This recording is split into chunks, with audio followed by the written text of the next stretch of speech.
नमस्कार। जय भीम साथियों, दैनिक दस्तक पर आपका स्वागत है। मैं हूं आपका होस्ट जेपी गौतम। राहुल गांधी जिन्होंने कल प्रेस कॉन्फ्रेंस करके और बाकायदा डिटेल वाइज एक प्रेजेंटेशन के द्वारा बताया था कि किस तरह से इस देश में वोट चोरी होती है, और राहुल गांधी के अनुसार उन्होंने 5 बड़े ऐसे दावे किए थे या कारण बताए थे जिनसे इस देश में वोट चोरी होता है। आज उन्होंने एक 8 मिनट का वायरल वीडियो जारी किया है जो इंटरनेट पर इस समय धूम मचाए हुए है।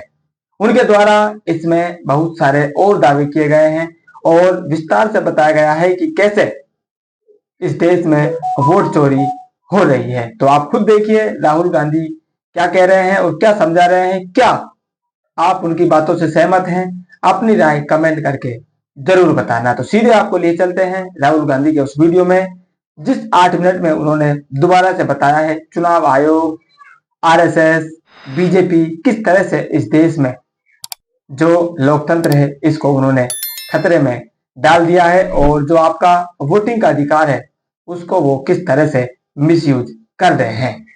आपको एक बात स्पष्ट कर दें, ये सारी बातें राहुल गांधी के अनुसार साथियों आपको बताई गई है। तो आप खुद राहुल गांधी की जुबानी सुनिए वो क्या कह रहे हैं। नमस्कार, मैं राजनीतिक परिवार में पैदा हुआ। जब मैं छोटा सा था 1980 में प्रियंका और मैं घर में लेई बनाते थे, रात को निकलकर पोस्टर चिपकाते थे। चुनाव समझता हूं, 20 साल से मैं स्वयं चुनाव लड़ रहा हूं। पोलिंग कैसे होती है, पोलिंग बूथ कैसे मैनेज किया जाता है, वोटर लिस्ट, फॉर्म 17, ये सब मैं गहराई से समझता हूं। कुछ समय पहले हमें दाल में काला लगा। चुनाव के नतीजे आते थे, मूड एक तरीके का होता था, रिजल्ट दूसरे तरीके का। मुझे याद है उत्तराखंड में हम चुनाव हारे। बाद में मैंने कैंडिडेट से पूछा कि जहां रोड शो हुआ था वहां जाके देखिए हमें कितने वोट मिले। हजारों लोग आए थे, पोलिंग बूथ में किसी ने वोट नहीं किया। यह असंभव था, यह हो ही नहीं सकता। उसके बाद छत्तीसगढ़ और मध्य प्रदेश के रिजल्ट, हमें लगा कुछ ना कुछ गलत हो रहा है। 2018 में मध्य प्रदेश में चुनाव होता है, हम जीतते हैं। हमारी सरकार चोरी हुई थी।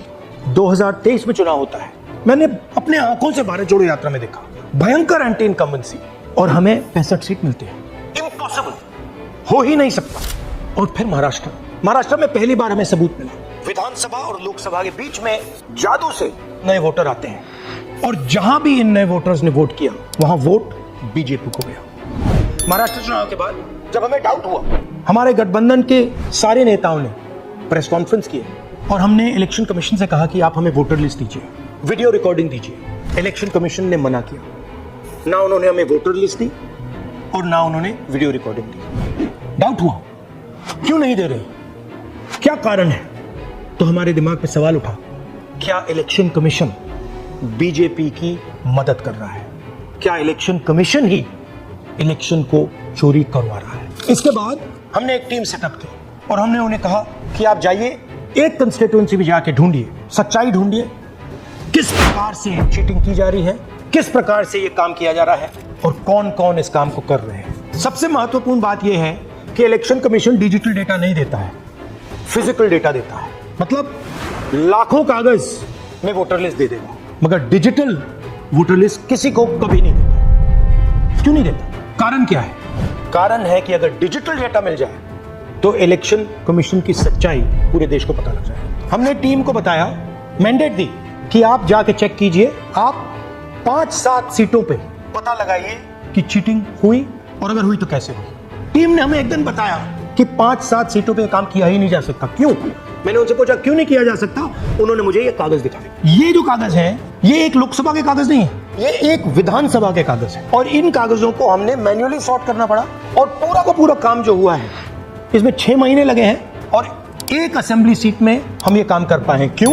क्योंकि डिजिटल डेटा नहीं दिया जाता। अगर इलेक्शन कमीशन ने हमें डिजिटल डेटा दिया होता तो हम ये कार्रवाई पूरे देश में, हर लोकसभा में, हर विधानसभा में 15 मिनट में करके दिखा देते। हमारे पास अनलिमिटेड रिसोर्सेज नहीं है, इसलिए हमने ये रिसर्च सिर्फ एक लोकसभा में, एक विधानसभा सीट में की। मगर मुझ में अब पूरा भरोसा है कि ऐसी 100 से ज्यादा सीटें हैं हिंदुस्तान में, जो यहां हुआ है उन सीटों में भी हुआ है। और याद रखिए, अगर बीजेपी को 10-15 सीटें कम आती तो आज नरेंद्र मोदी प्रधानमंत्री नहीं होते, इंडिया गठबंधन की सरकार होती।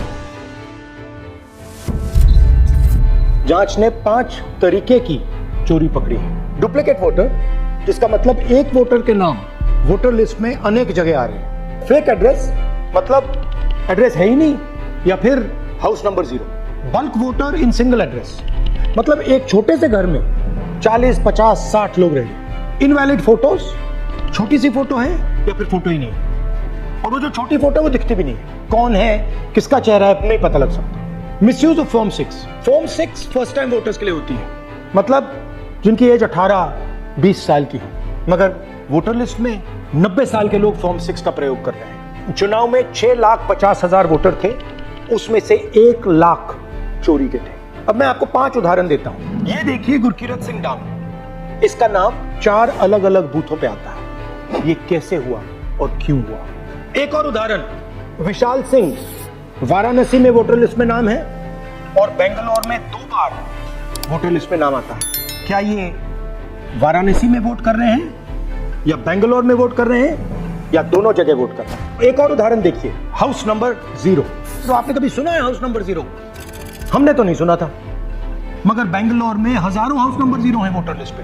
हाउस नंबर 35 की कहानी सुनिए। छोटा सा घर है, ज्यादा से ज्यादा 4 लोग रह सकते हैं, मगर इस 35 में 80 लोग वोटर लिस्ट में रजिस्टर्ड हैं। ये ईआरओ ने कैसे अप्रूव किया, क्यों अप्रूव किया, पता लगाना है। अच्छा, अब ये देखिए वोटर लिस्ट, इनकी फोटो देखिए, या फोटो है ही नहीं या फिर छोटी छोटी फोटो है जो दिख नहीं सकती। इन वोटर आईडीज पे वोट दिया गया है। अब मैं आपको बताता हूं शकुन रानी की कहानी। फर्स्ट टाइम वोटर बनी है, 70 साल की आयु है। एक बार फॉर्म 6 का प्रयोग किया और उसके कुछ ही महीने बाद दूसरी बार फॉर्म 6 का प्रयोग होता है। 2 बार इनका नाम वोटर लिस्ट में आता है और फर्स्ट टाइम वोटर की लिस्ट में आता है। ये फर्स्ट टाइम वोटर हो ही नहीं सकती। तो क्या शकुन रानी जी ने वोट किया या किसी और ने शकुन रानी जी के लिए वोट किया? ये ही छुपाने के लिए सीसीटीवी का डेटा हमें नहीं दिया जा रहा है। और ये शकुन रानी जी अकेली नहीं है, ऐसे हजारों लोग हैं जिन्होंने फॉर्म 6 का प्रयोग करके 2-3 बार वोटर लिस्ट में नाम डाला है। हमने पहले इलेक्शन कमीशन से इलेक्ट्रॉनिक वोटर लिस्ट मांगी थी, सीसीटीवी फुटेज मांगी थी, उन्होंने अपना काम नहीं किया, हमें नहीं दिया। फिर हमने अपना इन्वेस्टिगेशन कराया, आरटीआई भरे और हमारे पास डेटा आया। भाइयों बहनों, सच्चाई यह है कि हिंदुस्तान में इलेक्शन कमीशन और बीजेपी मिलकर इलेक्शन चोरी कर रहे हैं। ये पूरा का पूरा सबूत ब्लैक एंड व्हाइट में आज हमने आपको दिया है। इलेक्शन कमीशन जानता है कि हमने उनकी चोरी पकड़ ली है, इसीलिए एसआईआर आया है। ये एसआईआर जो है इंस्टीट्यूशनलाइज्ड चोरी है। इलेक्शन कमीशन खुलकर बिना डरे बीजेपी के साथ मिलकर चोरी कर रहा है। और ये जो एसआईआर है, इसका लक्ष्य गरीबों का जो हक है, उनका वोट जो है, उनसे चोरी करने का है। मैं आपको एक और बात बताना चाहता हूं। इस पूरी इन्वेस्टिगेशन में हमने वोटर एडिशन को देखा है, मगर जितना एडिशन होता है शायद उससे ज्यादा डिलीशन होता है, सब्ट्रैक्शन होता है। तो ये सिर्फ एक मेन तरीका हमने पकड़ा है, दूसरे तरीके पे हमने इन्वेस्टिगेशन की ही नहीं है। मैं इलेक्शन कमीशन और इलेक्शन के ऑफिसर्स को साफ कह रहा हूं, आप जो कर रहे हो गलत कर रहे हो, ये ट्रीजन है, देश के खिलाफ है, ये मत भूलिए। टाइम आएगा हम आपको पकड़ेंगे, बचने वाले नहीं। It is critical that we expose voter चोरी।